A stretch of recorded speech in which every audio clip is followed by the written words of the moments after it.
depending on the size of your operation, I guess, you might have a replacement player ready to go. And typically, if you do have a large operation, it's probably best practice to have a replacement player in case something goes wrong. You know, you can have the most robust hardware in the world, but technology can be unpredictable. So today, what I wanted to do was talk through the process of what would happen if we had a player and that player suddenly died or lost internet connection and it was a fault in terms of the hardware. And the solution that we have chosen is to replace that hardware completely. What we're actually going to walk through today is going through the process of having a player up and running like we've got behind me. We're going to disconnect that player, completely dispose of that player, and we're going to replace it with an entirely new one. Now, as you can see behind me here today, I have a ChromeOS player. This ChromeOS player is just running some generic video content right now. You can see it's just going behind me. We're currently connected to the internet, and in fact, I'll jump over to my Signagelive network right away, and you can see that we've got Joe's ChromeOS player. You can see that this is actively checking in, so we know that this is connected. What we're now going to do is we're going to kill the internet connection to this player and see what happens. So first and foremost, let me unplug that.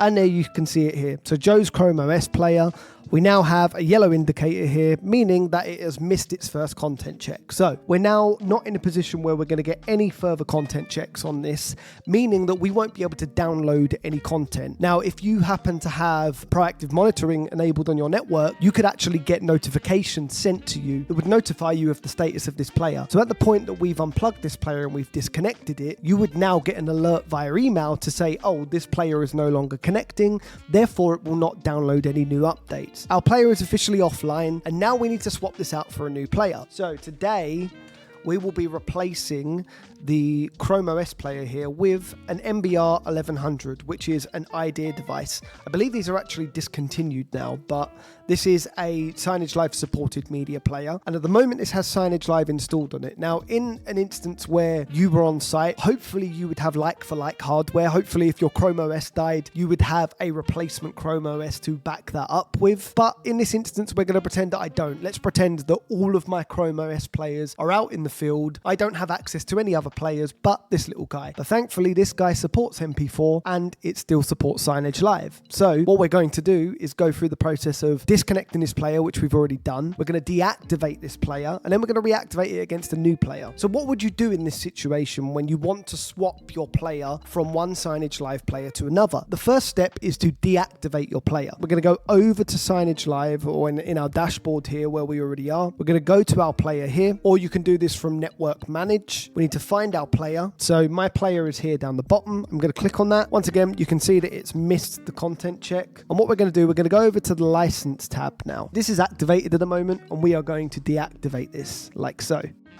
There we go. One of the perks of Signagelive and the way that we handle our license operation is that this player now, although this is deactivated, as you can see here, if I go to the content and screen on off tab here, you can see we have the content still published to the player. Now that's going to be very handy in this instance, because what we should now see is when I get my new player up and running, we'll activate Signagelive on this new player. And then when Signagelive is activated on that player, it will automatically download the last content that was attached to this license. So in this case, it's going to download my shoe video that I can see in the background now. Let's now go through the process of getting our new player configured. Now, it's worth noting that although the player was disconnected there and we deactivated the player, you'll notice that you did still see the content on screen there. And the reason that we saw the content on screen still was because our player had lost its internet connection, right? So because our player has lost its connection, if we are deactivating the player, for example, because this didn't have an internet connection at the point at which we deactivated it, it was none the wiser to whether it had been activated or deactivated. As far as this player was aware, it had just dropped the internet connection. And obviously from that point, it's no longer talking to our Signagelive servers. Therefore, it's not going to get any changes we make in Signagelive to this player. So the next thing we're going to do is we're going to grab our IAdea player here. Now this is, like I said, an MBR-1100.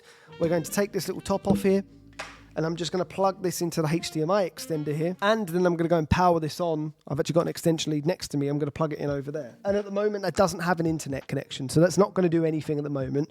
It will have Signagelive installed on it already. I'm just going to plug in my USB keyboard and mouse. Now, I need to connect this to the internet, so that's the next thing I'm going to do. And again, I'm just hardwiring this into the Ethernet.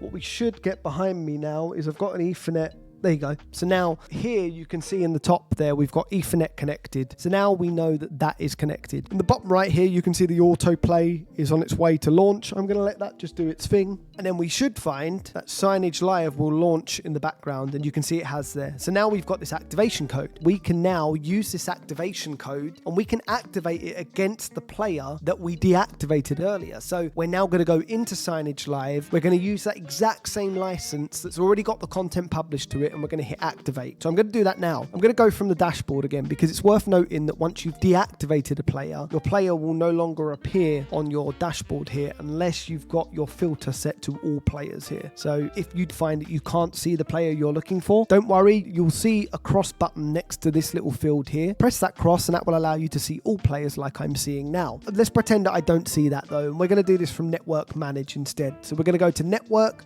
Manage. We're going to find our player from earlier, and once again that was called Joe's ChromeOS player. So I'm going to click on the player now. I'm going to go onto the license tab once again, and this time I'm obviously going to click activate. Type in my activation code, which is TK6879. Hit save. And now that is going to go through the process of activating. And once again, just to clarify, so if I go over to the content and screen on off tab here, this is the content that we had published to our ChromeOS player earlier. And the great thing about this is that now when we go through the process of activating this player, this is now going to download this content that we already had deployed to this player. I don't know what my player is actually doing in the background right now. It looks like it might be rebooting. If you are doing what we're doing today and you are deactivating a player that has been previously activated, you've deactivated it, you've got content assigned to that license already, and you're now going to activate it against a new player. Well, in our case, we obviously had the activation code on screen first. When you activate that, if you didn't have any content published, you would get the green tick. The green tick means that your player is essentially ready to receive content. If you're doing what we're doing and you're going straight from having content already deployed to that license, you are going to find that when you activate against that activation code, you would find that you wouldn't get the green tick. What you would do is you would get that activation code displayed on screen until your content downloads, which you can see our content is now downloaded. If we now jump back over to Signagelive, I'm going to go back onto my player dashboard here. We'll go down to my player. You can see Joe's ChromeOS player is now here, and it's connecting once again. You can see that it is now performing content checks,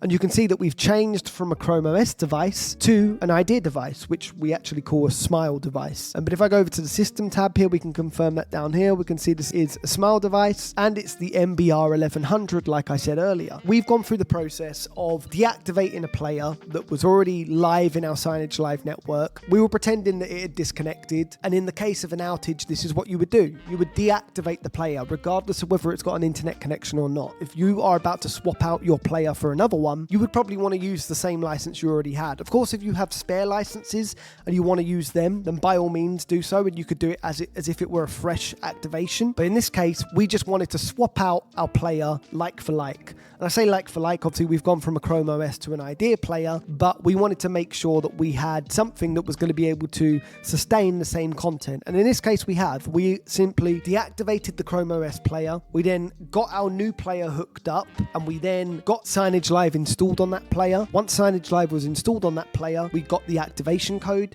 We then came back into our Signagelive network and activated that same license, but just against a different activation code. And doing that allowed us to very quickly shift content from one player to another. We didn't need to configure any new playlists. It was simply dragging and dropping pretty much the content from one player to another.